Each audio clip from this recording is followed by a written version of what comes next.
everyone, and welcome to another one of my book launch events. This is PL Macmillan. I'm here with Elizabeth Broadbent to celebrate her newest release, which just came out today from Undertaker Books, and it's 98 Sabers. You can see the cover here. Two beautiful versions of herself, one in blue and one in real life.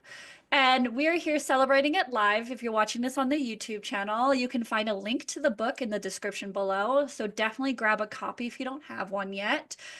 This will be definitely kept spoiler free, but we're going to be having so much fun today. Hello, Liza. Hey, thanks for having me. Yeah, thank you. I realize I call you Eliza because we've known each other for a while. Is your professional name Elizabeth, should I be saying? No, you call me Eliza because we Okay. for forever. I was like, am I ruining your professionalism? It is No. it's like weird story. When I was at a convention, um, people would be like, oh, like what's your name? And I'm like, oh, it's P.L. Macmillan, but you could call me Plim. They're like, but what does the P stand for? I'm like, is this like a power move? It's P.L. Macmillan. That's my author name.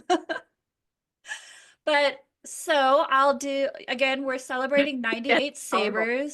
Sabers. Super exciting. And um again, if you haven't got a copy, you can, links in the description below, and I'm sharing it in the chat as we go. So we'll start with a little intro of the talented author here. Elizabeth Broadbent left the South Carolina swamps for the Commonwealth of Virginia, where she lives with her three sons and husband. She's the author of Inkvine, Undertaker Books, Blood Cypress, coming out 2025 with Raw Dog Screaming Press, and Breaking Neverland, coming in 2026 with Slay House Publications. And of course, the book we're celebrating today, 98 Sabers. Her speculative fiction has appeared with Hyphen Punk, Tales to Terrified, If There's Anyone Left, Penumbruk, and the Cafe Irreal, among other places. During her long career as a journalist, her nonfiction appeared in publications such as the Washington Post, Insider, and Attitude magazine. So hi! Thanks for having me. I'm sorry, Yeah. I'm grinning because they're all saying like their favorite things about me in the comments, and it's making me laugh really hard. Yeah, yeah, that's how I get you. So, super excited again. Eliza and I have known each other for quite a while now, actually, and I've always been a fan of your work. So it was super exciting to finally host one of your books on my channel. So thank you. So apparently, Elle says you better say Virginia is a Commonwealth. Why? As a Canadian, I don't get it. There are, I think, 5 states that are actually commonwealths, including Pennsylvania and Virginia represent. We are not technically a state, we're actually a commonwealth, and we like to make everyone remember that. It's Okay. to us. I Kentucky Commonwealth. Thank you, Jenny. okay. Okay, let's see if I can get these states right, because sometimes I struggle with straight state abbreviations. So Virginia, PA is Pennsylvania. Pennsylvania, Massachusetts, and Mhm. Kentucky. Oh, Massachusetts. look at me. Look at me knowing. I know you're doing good. You're Yeah, doing I more know. Canadian. I'm so proud of you, Pam.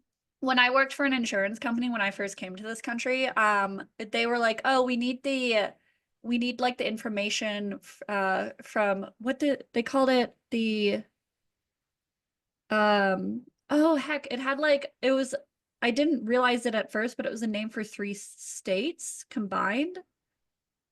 Delmarva. I forget what it is now. I want to it sounded British at the time. Uh New England? Maybe. I don't know. Um okay, then let's see. Yeah, so we're gonna do our first giveaway.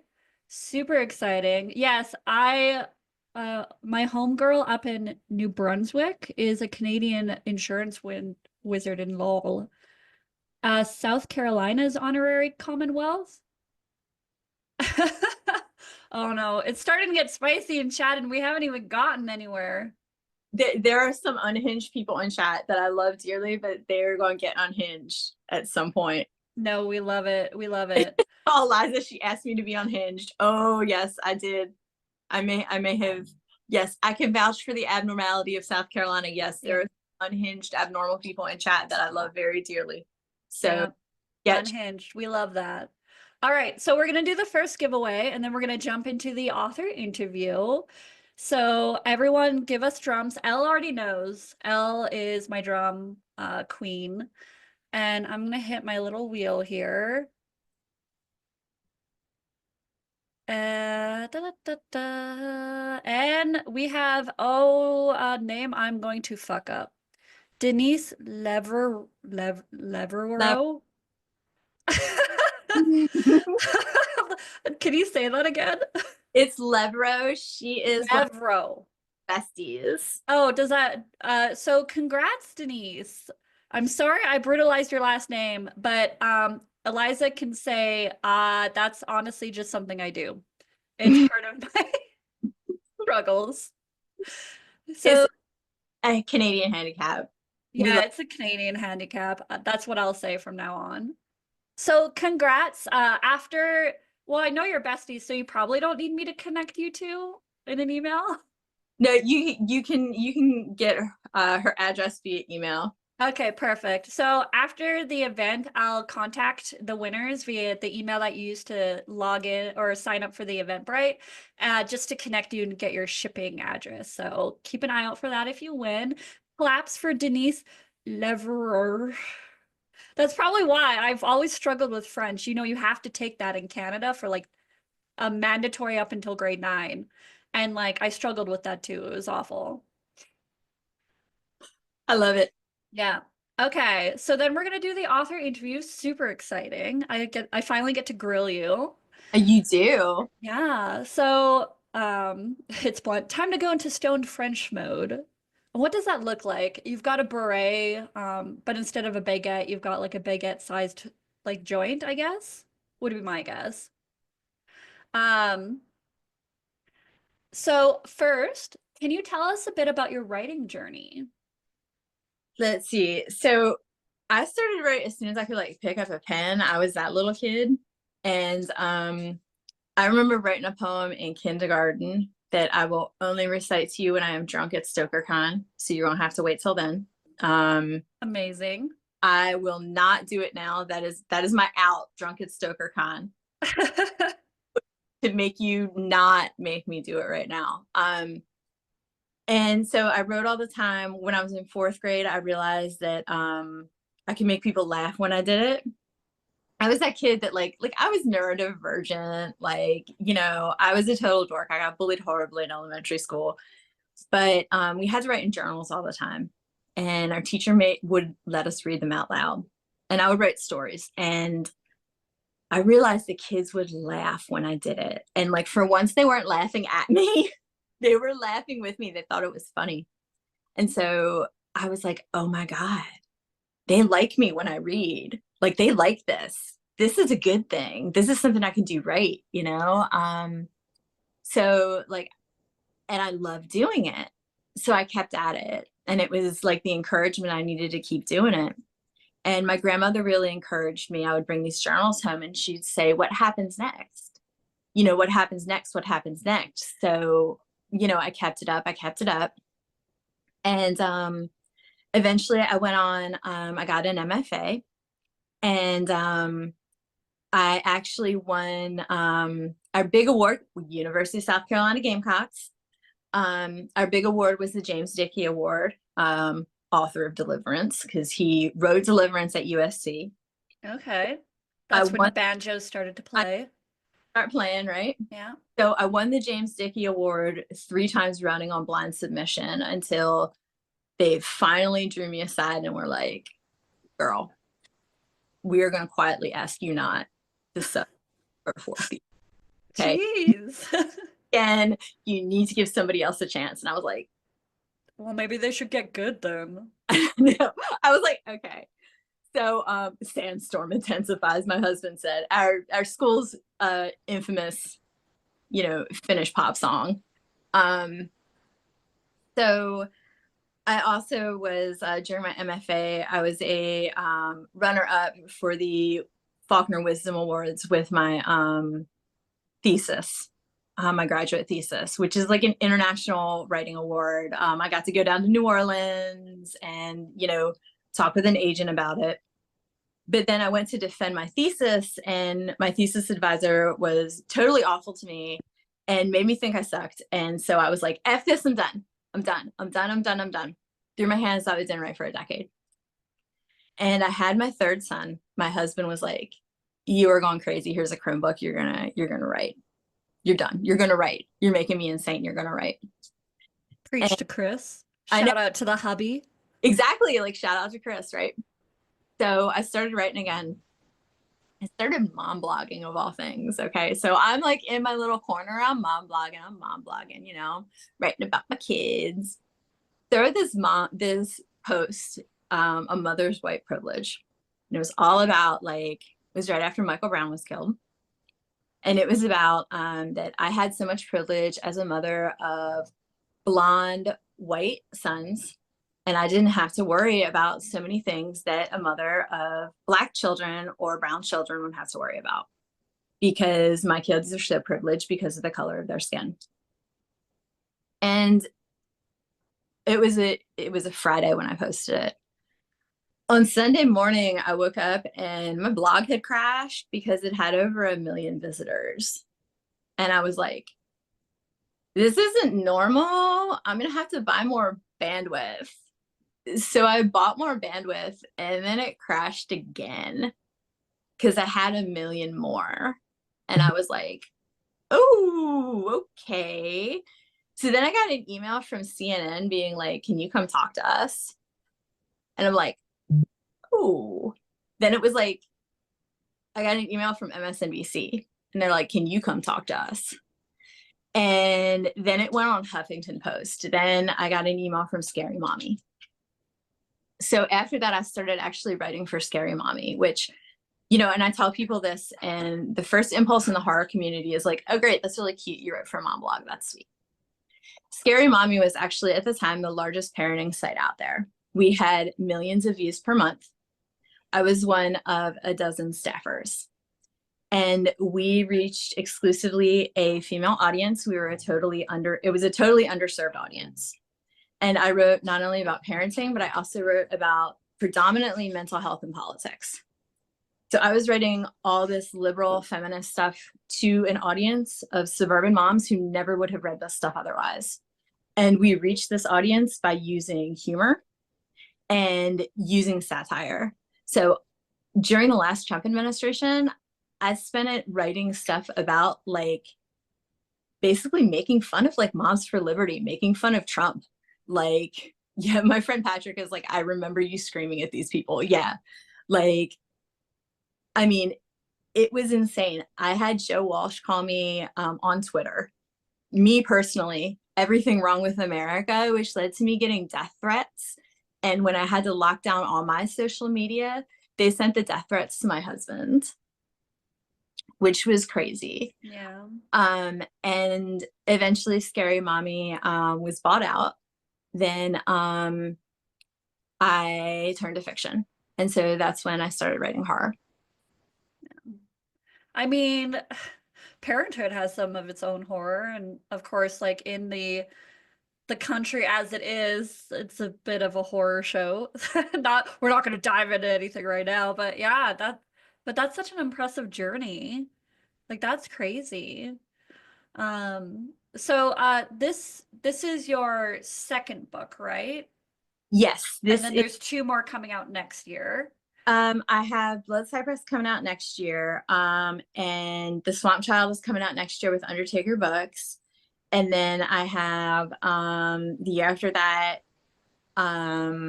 Blood Cypress. No, I have a lot of books coming out. Yeah, the Breaking Neverland website. Yeah. But Breaking Neverland is coming. Yeah. Yeah. They're saying they tried to sign me for life, but they couldn't. I have a long list. Rebecca's gonna come to your house with a cotton mouth. Yeah. Sign the contract. Exactly. So we're here to celebrate a 98 Sabers. So without spoilers, because again, it just came out today, can you tell us what this book is about? The book is about a clan of cousins who are forced to return to their childhood home, which is a haunted plantation. And the problem is that their brother has brought in reality TV. So, a series of unfortunate events, they're forced to actually participate in the reality TV.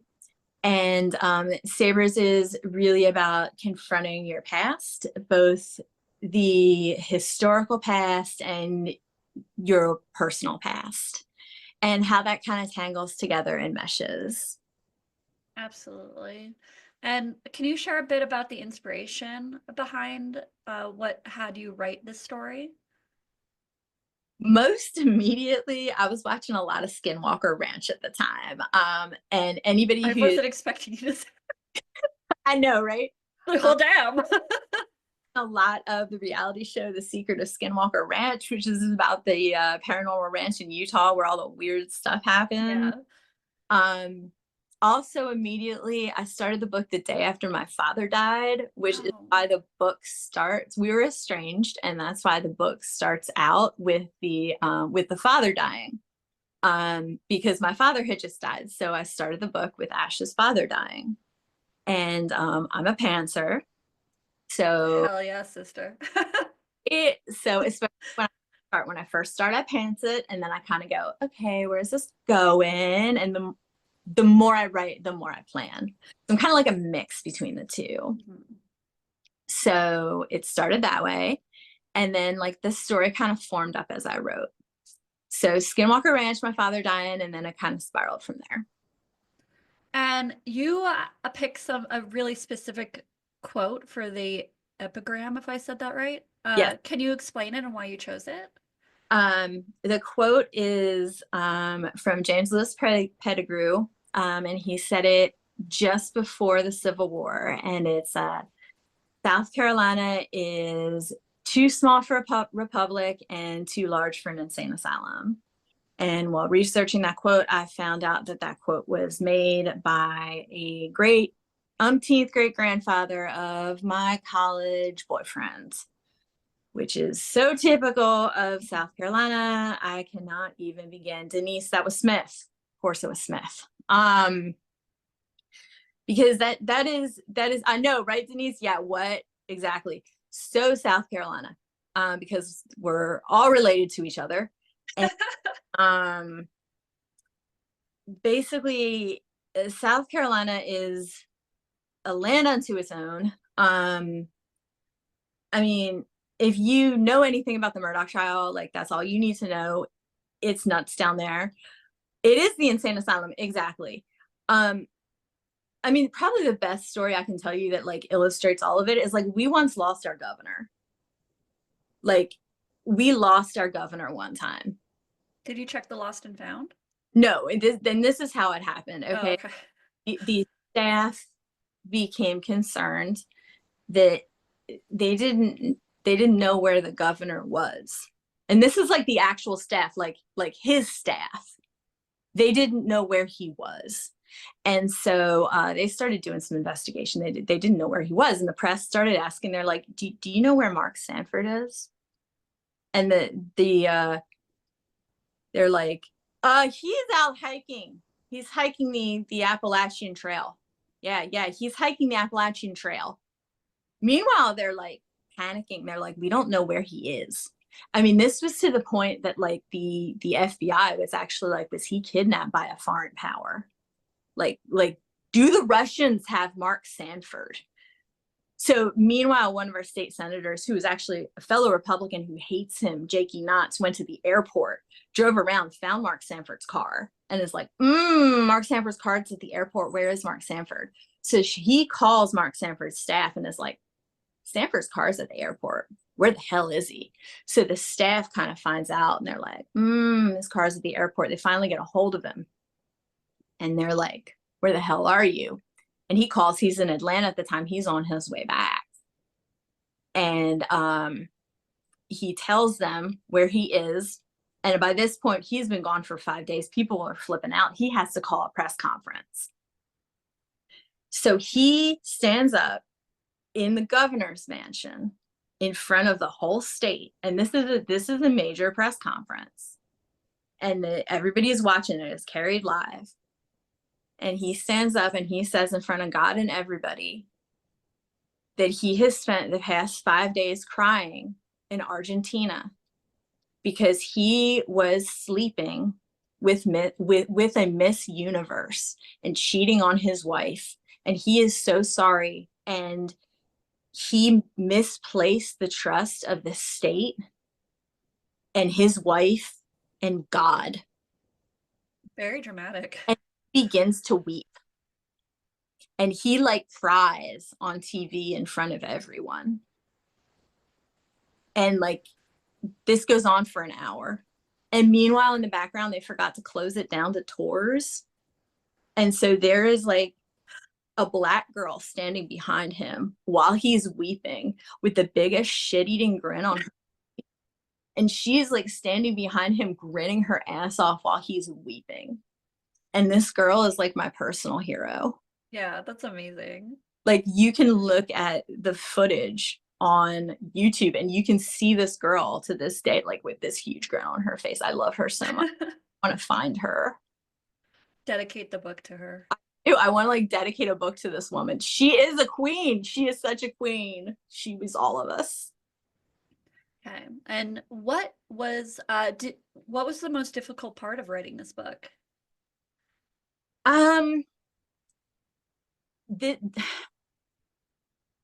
It's set on a plantation.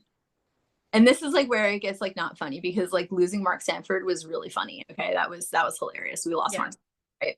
Tonal shift. Total tonal shift here. So 98 Sabers is set on a plantation.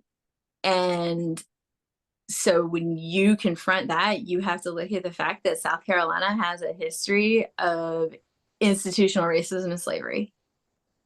And so I was writing a book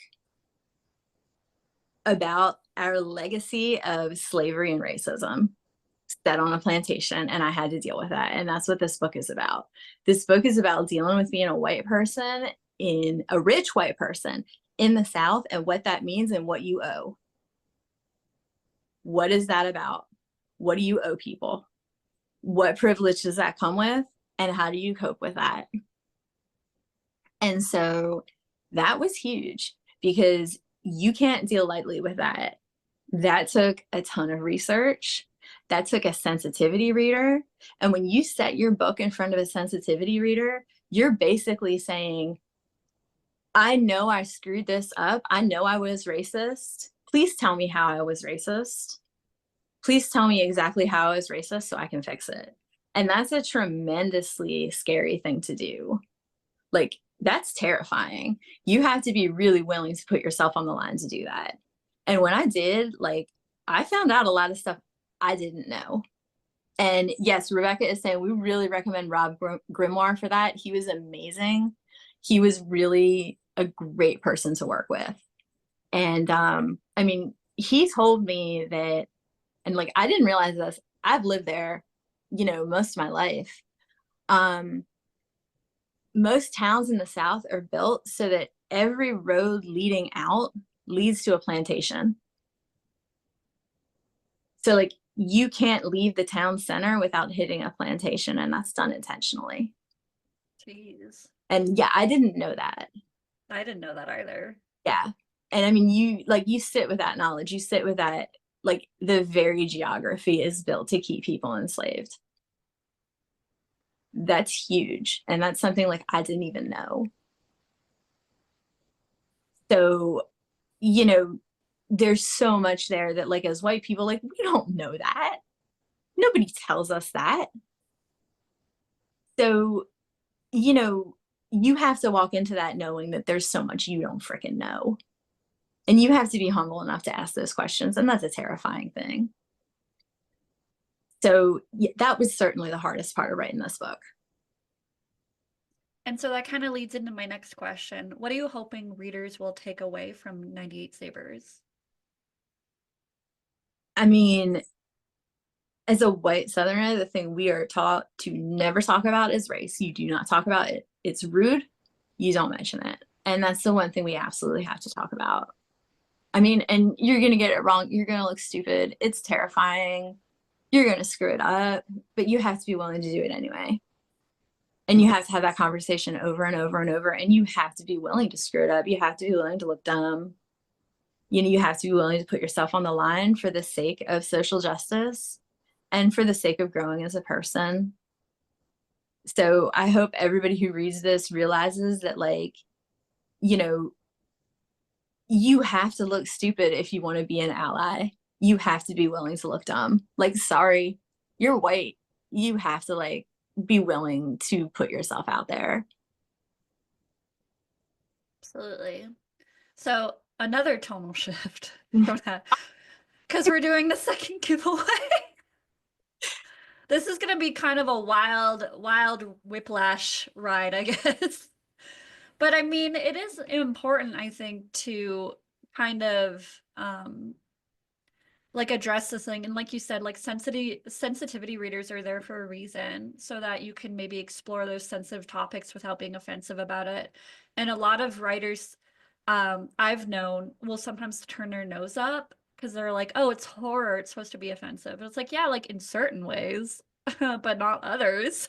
Mm-hmm. So it's really amazing to hear that like you and the press both work together to like cover that side of things, making sure you're making that conscientious effort, especially because like obviously I'm from Canada, but you know, even I know in the South it's still really raw, you know, what happened and the history of everything down there. So yeah. But tonal shift time for the giveaway. I was like, how do I say that without like, you know, going from such a serious topic to like a giveaway We buddy? should shift in here. Yeah, just throw the word tonal shift and we move on. We, Okay, Elle giving us the drums. I'm going to hit my wheel. And our winner is Francis Meredith. If I said that right, Francis. Yay, Francis. Congrats. I managed to say a name right. All right. Again, I will be contacting the winners after the event with the emails that you used to sign up, and I will connect you with uh to get that shipping address for this last giveaway after the live reading. Because it's 2 books, I will include Rebecca on the email because from what I understand, Rebecca will be sending the Inkvine copy. Yeah. So yeah, super exciting. Congrats, Francis. Now, I think we're on the section where I think most of the audience loves the most because it's time for the live reading. Are you reading from the beginning of the book? I am not, because Okay. the beginning is exciting, but I feel like I have a more exciting section. Okay. Is there any context you want to give beforehand? No, I think we're good. It's actually the Okay. second, so I Second think chapter. we're okay with not getting some context. Okay, let's dive right in. Oh, Moo wants to know what's a good hyper pop or goth soundtrack to play on low in the background. Uh, they want to ASMR it. They know better than me. They have better. Fair. Oh, Rebecca calls out, you didn't tell us you were nominated for a pushcart prize for an excerpt of 98 Sabers. Congrats. Oh, yes, I was. Congrats. That's amazing. Oh, and just before this, Sabers actually hit #1 new release in American horror on Amazon. Amazing. Oh, and for an Imagine award? Yes. Oh, Okay. didn't realize that. Congrats again. Thank you. You're on fire today. Look at this, tearing it up. Hell yeah. And Sweet. it hitting #1, I do want to throw this shout out there. It hitting #1 is thanks to the amazing team at Undertaker Books. Like, Rebecca and Cyan and Joe are spectacular to work with. They're an amazing team, and this is like their hard work.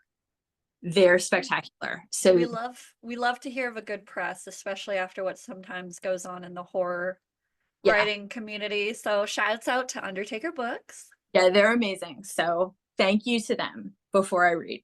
Absolutely. All right, so this is chapter 2, and this is from Sullivan's point of view. Sullivan was drunk. He hadn't answered Ash's phone calls, but he listened to the voicemail. His father was finally dying, that bastard. He'd hung on far too long. Alcohol would soothe whatever scars broke open. There were too many. Childhood's visceral terrors, a house of Southern reliquary, parental furies vicious and sudden as the farm's regular lightning strikes. They'd played a game called Confederate Assassin then. His father gave them black and white printouts of Lincoln and William Tecumseh Sherman. They taped them to a dartboard. We can't do this, Sullivan had thought when he came home from college, suddenly appalled. He'd hidden the dartboard under his bed, but he'd accepted most of the madness as patriarchal fiat. Southern barbarities, perhaps a shade worse than usual, but nothing he could rightfully complain about. Then Ash brought in reality TV. In that rank invasion, suddenly Sullivan realized something about his family was deeply, irrevocably fucked. Far too cold, his therapist's office had smelled of incense. A desktop waterfall plashed in the corner. You know that show, Paranormal Gone South? Sullivan had asked. I've seen it, the woman replied, and her guarded tone revealed a fan. Maybe, like so many of them, she adored Ash's Southern boy good looks and Carolina accent. Maybe she liked his oddball mix of traditional ghost hunting and off-the-wall tech bro wankery. Or maybe, like so many others, she wanted something to believe in, no matter how dark. Ashby Trenholm's my brother, and I grew up on that farm, Sullivan said. It would have been liberating if it weren't so nakedly horrible. Everything that happens on his show, it's real, and it's worse than they show. Lightning strikes that place at least once a year, and the ghosts of enslaved people stand in the corners. They never speak. Thank God she believed it instead of locking him up. When Sullivan's phone tolled, he knew. Childhood had left him with a sixth sense, or perhaps the mathematics were too simple. His father was dying. Ash would call when it ended. After a deep swallow of bourbon, Sullivan muted the TV, and his brother's UFO lecture dropped to silent mouthings. He's gone, Ash said when he picked up. No hello, no preamble. I know. Sullivan downed another slug of bourbon. It had ceased to burn. You're drunk, aren't you? Ash asked. Sullivan pictured his brother in a suit jacket, pacing Cypress Bend's dimmed upper reaches. Tourists didn't see it, and it likely looked the same as Sullivan remembered. Crossed sabers on gray walls, converted oil lamps atop antebellum tables. On television, Ash wore frat boy khakis and a Gamecock polo shirt. He gestured at a screen on their father's old office. Sullivan's brother had stuffed it with tech, moved in an antebellum dining room table, and dubbed it HQ. So what if I'm drunk? Sullivan asked. You have to come home. I know. Where are you? Ash probably asked so he could calculate times, distances. Don't worry about it. Sullivan sucked his bourbon like mother's milk. You might as well spend the afternoon drinking. Savannah wasn't far from Cypress Bend, that old house sunk in the swamp forests of Legree County, South Carolina. But Ash didn't need to know that. Sullivan hadn't seen his brother in 10 years, at least in person. TV Ash pointed to a white speck on stilled surveillance footage. Noticeably larger and brighter than the stars, it didn't belong. You could at least tell me where you live.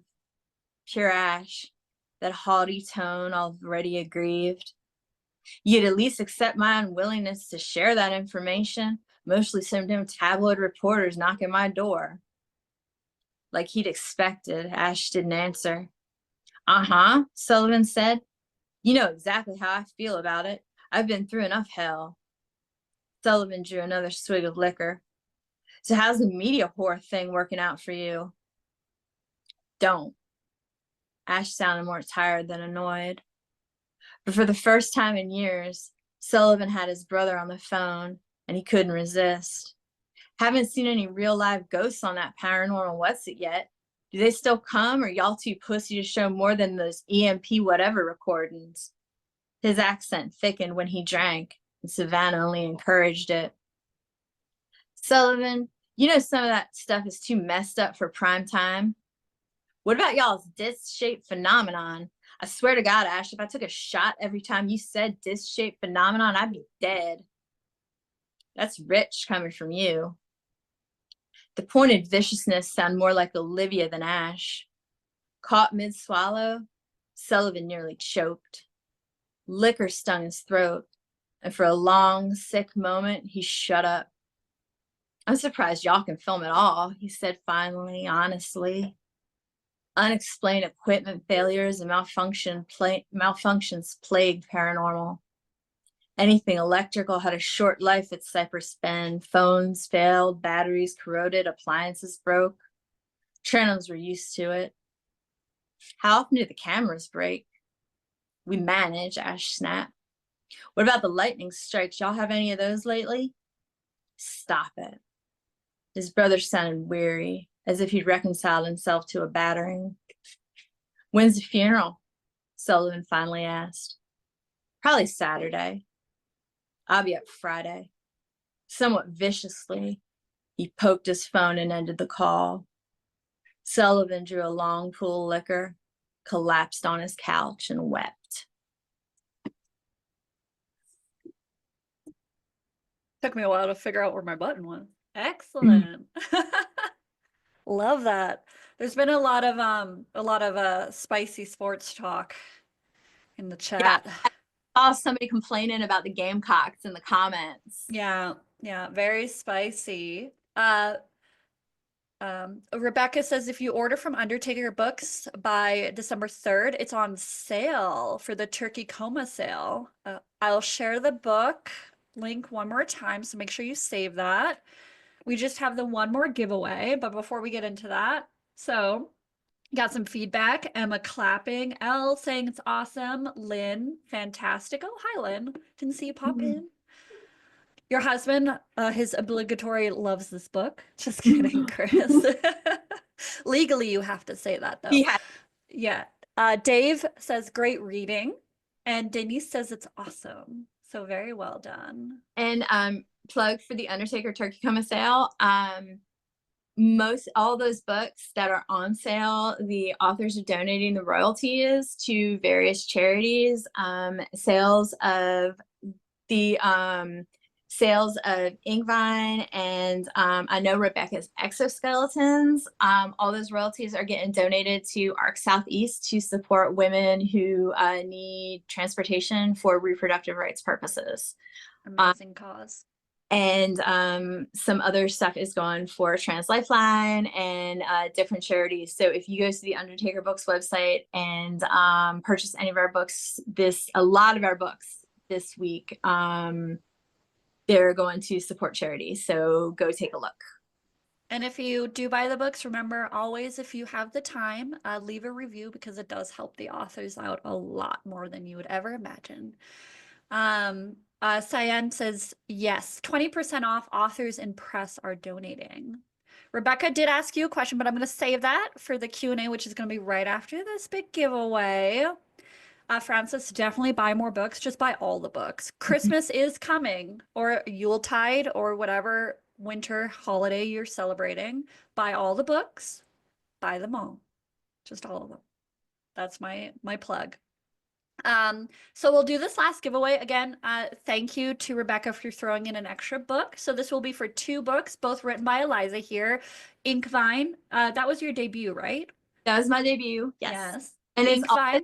it's also set in Lower Congaree where Sabers is set.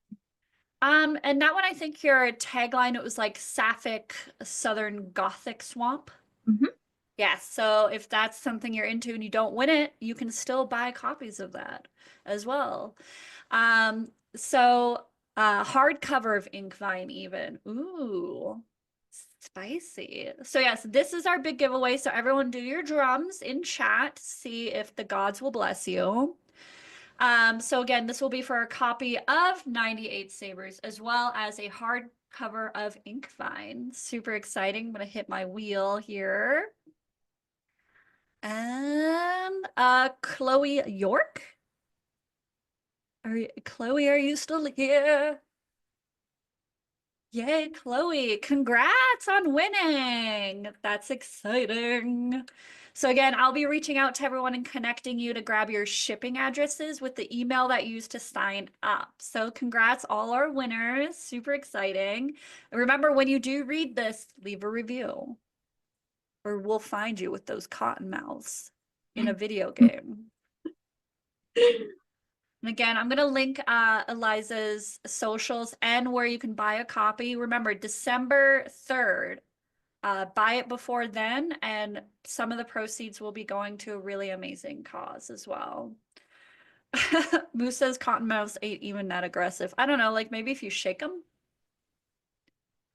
just shake the snake a bit. I don't know. So now we're going to do the Q&A, and Rebecca already asked a question. So are you ready for now the second grilling? Yes. Okay, let me zoom up. Which of the 4 protagonists in 98 Sabers was your favorite to write? Let's see. My favorite to write was probably Olivia. She was the most sarcastic, so I had the most fun coming up with things for her to say because she's super snarky. Caleb asks, how long did it take you to write 98 Sabers, and which novel of yours is your favorite? Caleb, you should know better. It's like picking a favorite child. Picking a child. But seriously, which one is your favorite child? Just kidding. Child. Let's see. So Sabers, I started it in September, like end of September. I finished the first draft in February, so you can count how many months that was. But I took a break in the middle of that to write Inkvine, so take about a month off for that. And then I think my favorite of my novels, Rebecca's gonna yell at me because she and I have been arguing about this lately. My favorite is The Swamp Child, which comes out next October. But I think I don't know what her favorite is. My favorite is The Swamp Child. But I like Caleb says there's always a favorite. And then Elle says Caleb's favorite child is a stuffed animal looking dog, which I would agree. That is an adorable dog. I don't know if you've seen pictures of this dog. Super cute. Moo says, are you ever going to tell me what I need to read to see if the characters you based on me are accurate to the time frame I can see them in? The Swamp Child. It's the Swamp Child. So read The Swamp Child, Moo. There you go, Moo. There you go. Let's see. Rebecca says it'll be hard to knock Sabers off its perch. And Chloe asks, besides Secrets of Skinwalker Ranch, what are your favorite paranormal reality shows? Reality shows. Okay, let's see. So my husband and I watch a lot of Portals to Hell, which does not actually have real portals to hell, I don't think, but we definitely watch that because I love the idea of Jack Osbourne investigating ghosts. That cracks me up. These Woods Are Haunted. I like to get drunk and watch These Woods Are Haunted. That's like my guilty pleasure right there. When I'm having, it's like, let's get drunk and watch These Woods Are Haunted. Since like it probably started, which is like back in the dark ages, a haunting. Like I love a haunting, and old school, since like I was a child, unsolved mysteries. I can probably trace way too much childhood trauma to unsolved mysteries. That's Like, fair. yeah. Chris says, not once in any episode do they even attempt to define what a portal to hell is. 13 out of Never 10, perfect. do, never. They're like, is this a portal to hell? What the fuck is a portal to hell? They never tell us. Doesn't matter. Yeah. Elle says, well, that's a letdown of a title then. No portals to hell, forget that.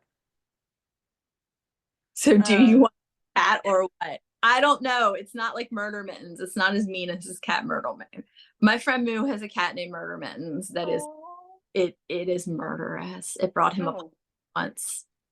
okay, never mind. No, it brought him a possum, and now the possum is his friend. Oh, I mean, that's kind of sweet. That's like a little Disney princess moment. It is. The possum is his friend, and it comes in his garage, and it eats the cat food, and it is his buddy now. Another question from Rebecca. Because Sabers blends some genres really well, do you have any tips for us writers on how to blend genre?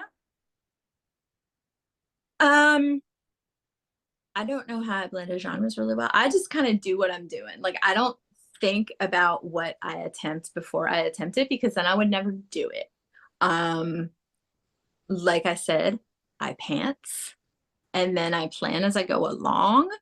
Really, if I sat down to try to like intellectualize what I was doing, it would go very badly and I'd get super anxious and like would not be able to like do this. Does that make sense?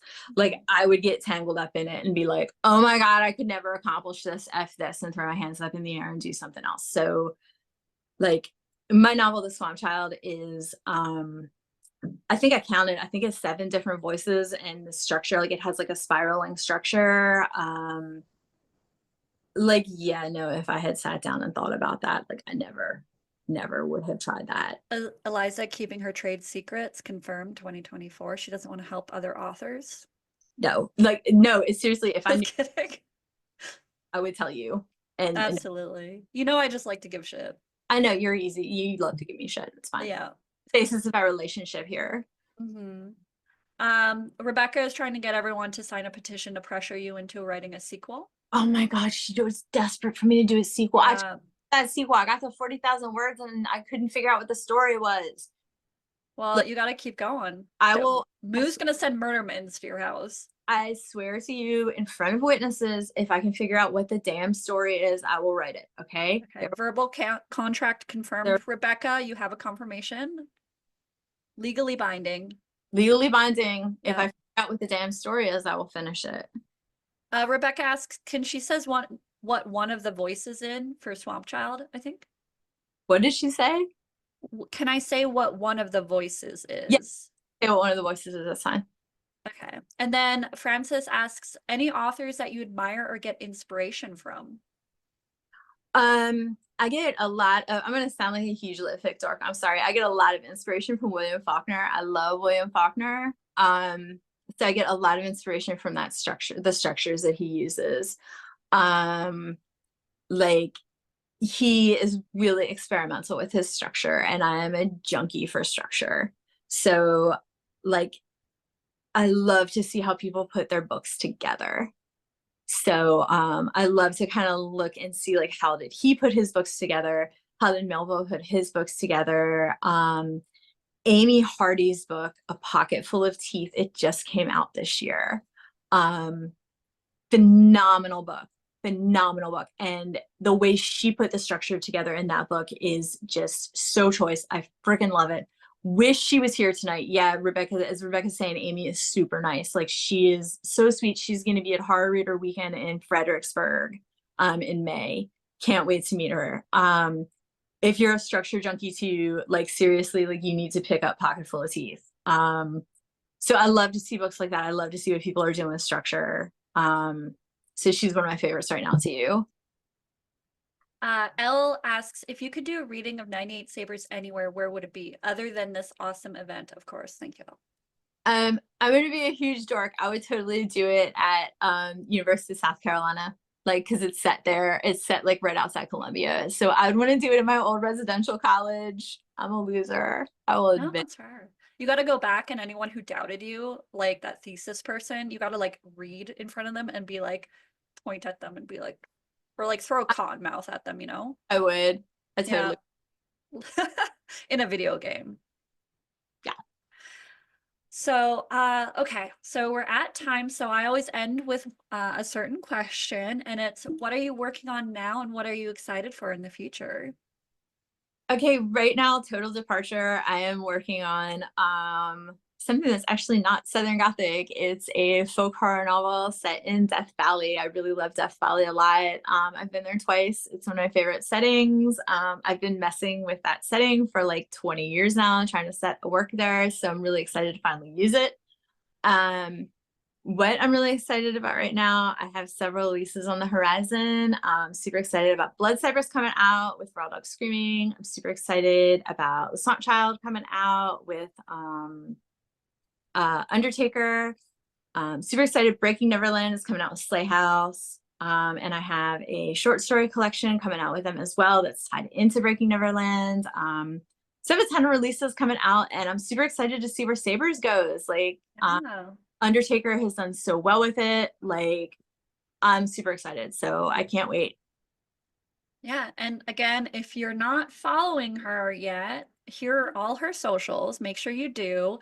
And if you weren't one of the lucky three, the copy or the link to where you can buy this book from Undertaker Books is right at the bottom of the text. Again, December 3rd, you get a sale and profits going to an amazing cause. So definitely check that out. Support your small presses and your amazing authors. Make sure to leave those reviews. You know, authors love that. So make sure you show Eliza some love by leaving her reviews about 98 Sabers. And huge shout out. Again, Eliza, thank you for letting me host your book launch. Thank you for hosting. Yeah. It's so awesome. We finally hosted I know you've been supporting my launch events for like years now. no, I totally have gotten you to host launch events for other people, and I'm so excited you did mine finally. Yay! Yeah, thank you. This was so much fun. I always love hosting with somebody who knows me so I can be more my true self rather than super polite. Be a So bit more sassy.